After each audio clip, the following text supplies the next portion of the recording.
Hi guys, welcome back to Spotaria channel. So today in this video, I'll show you how to permanently delete Likee account. But as always, before you continue this video, I hope you like, comment and subscribe to support this channel, and don't forget to hit the notifications bell. So without any further ado, let's get started. Firstly, you have to open your Likee apps. And now tap on the three lines icon in the upper left corner of your screen. And now when you see settings in the bottom, you have to tap on it.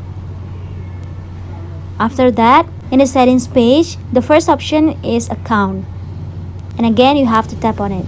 And I'm gonna tap it right now.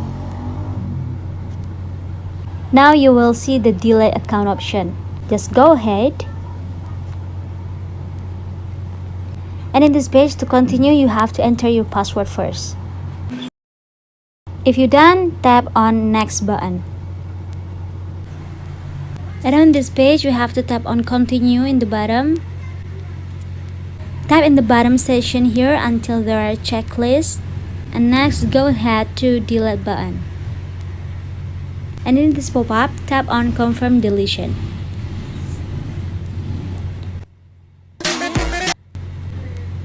Now your account is already gone. You don't have a Likee account anymore, except you made a new one. So guys, that's it from me. Thanks for watching this video. I hope this video will helpful. Don't forget to leave your comment in the column below. I'll see you soon on the next one and good luck.